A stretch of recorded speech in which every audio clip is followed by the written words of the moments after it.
Ya, oke guys. Assalamualaikum. Balik lagi dengan Jaki ya guys. Hari ini 10 Juni pukul 5:17 pagi guys. Ba'da subuh. Gua pada video ini nggak mau membicarakan soal saham atau laporan keuangan yang biasanya gua lakukan.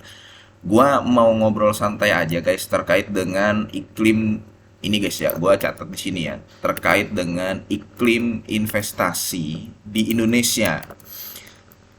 Dan tujuan akhir gua kenapa gua memilih gua pribadi ya guys ya. Gua pribadi memilih saham sebagai salah satu pendapatan pasif income. Pasif income. Jadi gue punya tujuan akhir, gue punya tujuan akhir yang mana tujuan akhirnya itu adalah pasif income. Ya. Dan ini ada hubungannya dengan iklim investasi di Indonesia. Nah, jadi ini semacam ini aja sih guys, semacam apa yang gua pikirkan ya guys menanggapi eh, peristiwa-peristiwa yang ada di Indonesia. Peristiwa-peristiwa yang ada di Indonesia itu apa? Ini kita coba bahas satu-satu ya, tapi gua nggak akan fokus terhadap suatu kasus ya. Jadi gini, eh kita ngelihat ya, kita tahu bahwa ada beberapa kasus terkait dengan BUMN, BUMN, vendor-vendor BUMN, vendor-vendor BUMN, BUMN, BUMN karya terutama. Jadi dan ini pun terjadi di tetangga gua, guys. Jadi tetangga gua ada juga yang merupakan salah satu vendor dari BUMN karya yang duitnya ya belum dibayarkan gitu loh. Duitnya belum dibayarkan. Terakhir bertemu dengan gue nominalnya nggak besar, cuman dia memang lagi berusaha untuk mendapatkan pencairan dananya. Jadi itu kasus pertama. Kemudian ada yang kedua. Lu ingat nggak guys, pada waktu beberapa tahun lalu, atau mungkin tahun 2023 ya guys ya, itu ada bos ayam goreng ya guys. Bos ayam goreng itu dibunuh. Tapi untuk kasus itu, sepertinya ya kalau dilihat dari beritanya, memang ada ungkapan atau ucapan yang membuat si karyawannya itu sakit hati. Jadi yang kedua adalah bos ayam goreng nih guys. Ayam goreng. Kalau gua nggak salah di wilayah Bekasi. Kasusnya ini di Bekasi kan nih guys, di Bekasi itu. Itu kasus yang kedua. Kasus yang ketiga ini ada pengusaha pengusaha pelayaran. Pengusaha pelayaran ini di wilayah Kelapa Gading. Ini ada pengusaha pelayaran di wilayah Kelapa Gading yang ditembak di rukonya. Jadi dia kerja di ruko, ya. Dia kerja di ruko, rukonya itu dekat dengan rumahnya. Ini tahun 2020 pada saat pandemi. Dia ditembak oleh orang tidak dikenal.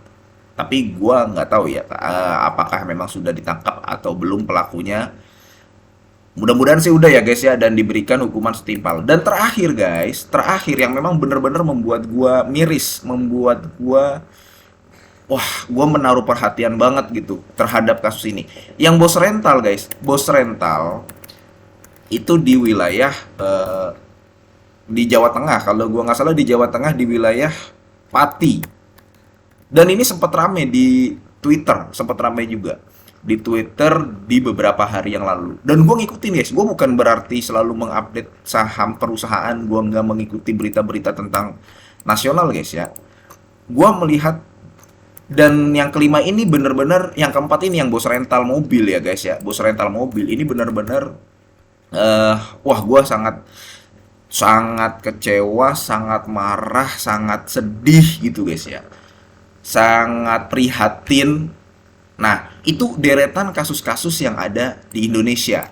Deretan kasus-kasus yang ada di Indonesia. Jadi ada lima, ya ada empat yang gue sebutkan, tapi gue nggak hanya fokus terhadap empat itu karena ada banyak. Nah, kasus-kasus ini ya, kasus-kasus wafatnya pengusaha-pengusaha ini, ya ada yang salah dari pihak pengusahanya, mungkin ya dia yang kurang bisa menghargai bawahannya. Ada juga yang salah dari pihak di luar perusahaannya, ada ya, sehingga sangat disayangkan si pengusaha ini kehilangan nyawanya gitu ya. Nah yang perlu ya, kenapa gue ironis guys, kenapa gue menaruh perhatian terhadap kasus-kasus ini, karena gue pribadi Gua pribadi adalah ya orang yang menjalankan usaha. Jadi bisa dikatakan gue pengusaha, guys. Kenapa gue pribadi sangat menaruh perhatian terhadap kasus-kasus ini? Karena gue adalah orang yang menjalankan usaha.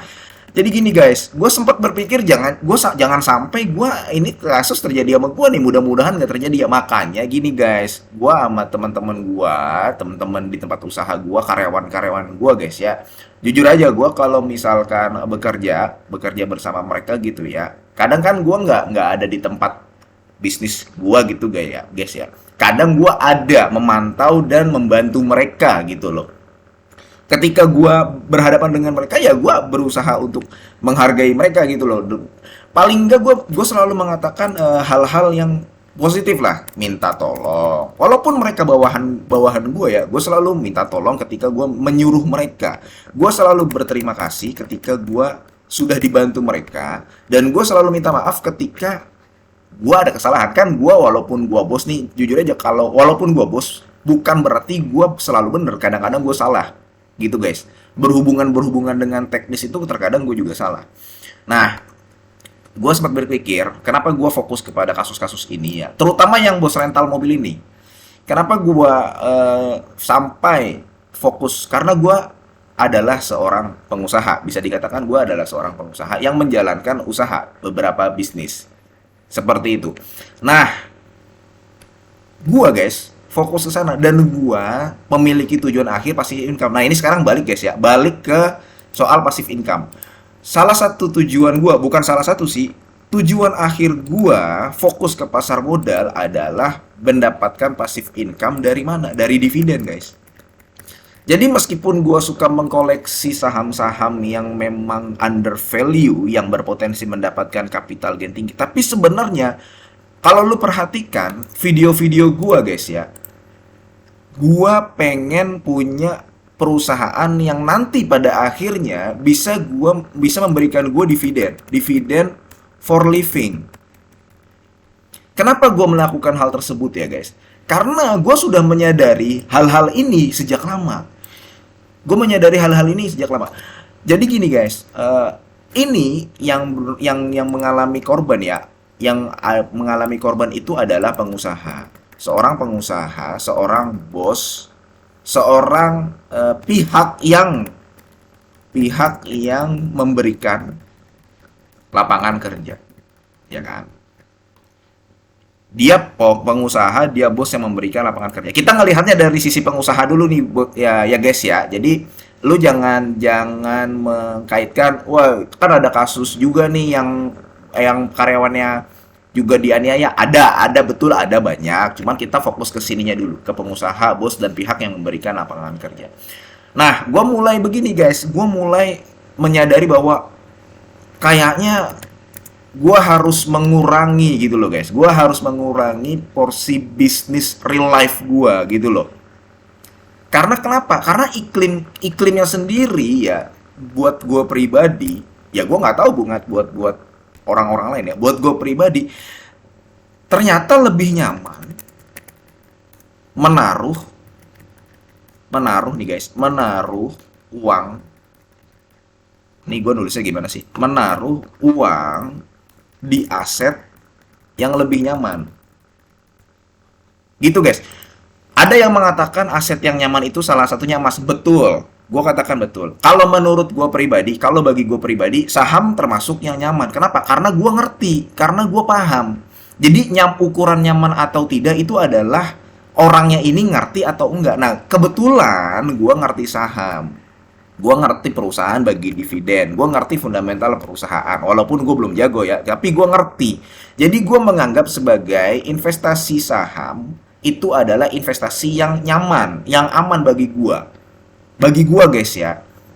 Walaupun ada berbagai macam orang mengatakan saham itu sangat krusial, sangat beresiko, tapi gue enggak, gue pribadi enggak. Kenapa? Ya gue ngerti gitu loh. Walaupun gue nggak jago guys ya, sekali lagi gue katakan, tapi gue ngerti, makanya gue menaruhnya di saham. Kenapa gue menaruhnya di saham? Karena saham itu tidak bersinggungan dengan orang. Kita tidak bersinggungan dengan pihak-pihak lain. Kita tidak bersinggungan dengan orang-orang toksik. Nih, ini kata kuncinya guys, orang-orang toksik. Itu guys, karena gue melihat bahwa ke depan akan makin banyak orang orang toksik. Kalau orang-orang toksiknya datang dari lingkungan kerja kita, dari bawahan kita, dari karyawan kita, gue pribadi atau lu yang merupakan bos gitu ya, gue yakin lu bisa menangani. Cuman kalau orang-orang toksiknya datang dari orang-orang di luar pekerjaan kita yang nggak ada hubungannya dengan kita, wah itu repot guys. Contoh apa guys?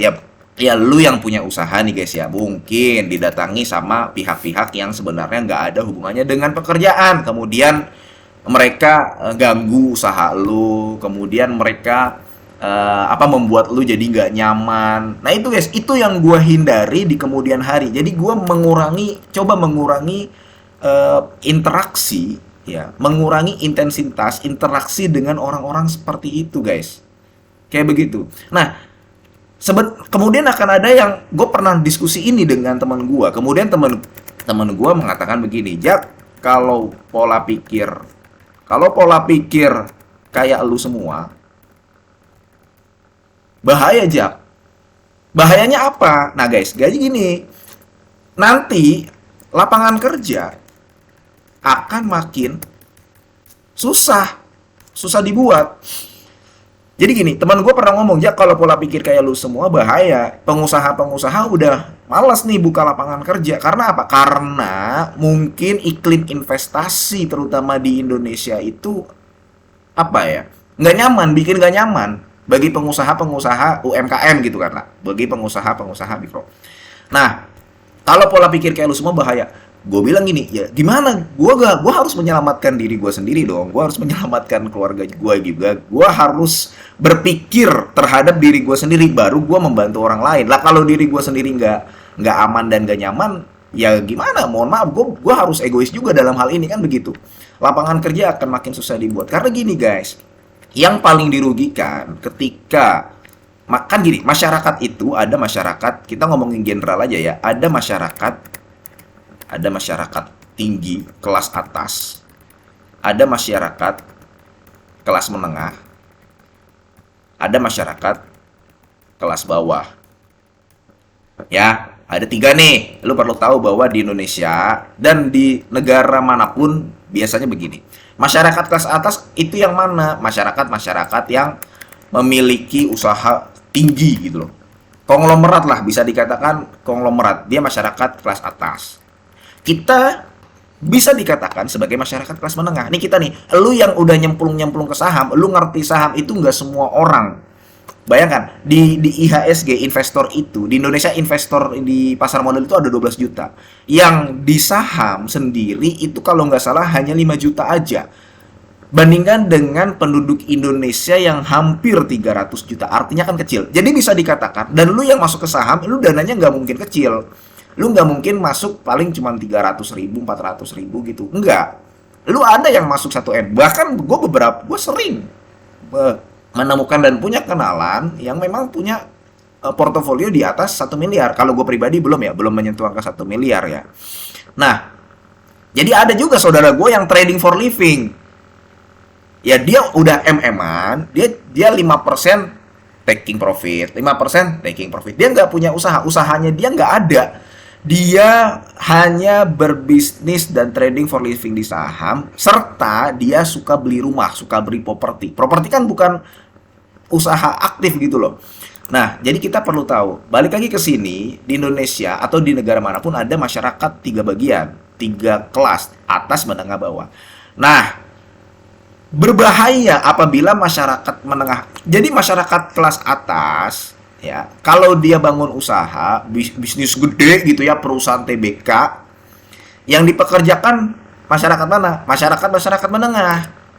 Masyarakat menengah bagaimana? Masyarakat yang dia lulusan S1, S2, S3. Lu lihat, dirut perusahaan, komisaris perusahaan TBK, itu punya gelar pendidikan yang nggak main-main. Lu lihat komisaris Unilever, ada Ignatius Jonan, ya kan? Lu lihat bosnya Bank BCA, bukan ownernya ya, bosnya, dia juga si siapa? Yahya Setiatmaja ya, dia juga bukan orang sembarangan. Jadi ya bisa dikatakan dia memang bukan konglomerat, tapi dia dipekerjakan untuk menghandle bisnisnya. Nah, bagaimana cara meningkatkan level masyarakat kelas bawah? Masyarakat menengahnya bangun usaha, bangun UMKM, bikin lapangan kerja. Nah, sekarang bikin lapangan kerja tapi nggak nyaman. Kalau gue pribadi ya gue jujur aja gue mendingan masukin aset gue ke aset-aset yang nyaman, aset-aset yang aman. Yang kalau gue pribadi milihnya saham. Makanya tujuan gua akhir kenapa gua nyemplung ke pasar modal itu adalah untuk dividen for living. Itu guys. Itu, nah makanya gini guys. Balik lagi ke sini, Jak. Kalau pola pikir kayak lu semua bahaya. Nah, maksud gue begini, jangan sampai ya ini pesennya jangan sampai gue bukan mengajak lu yang berada di kelas menengah ya, lu kan yang nonton nih kemungkinan berada di kelas menengah nih, jangan sampai yang masyarakat kelas menengah itu males membuka lapangan kerja.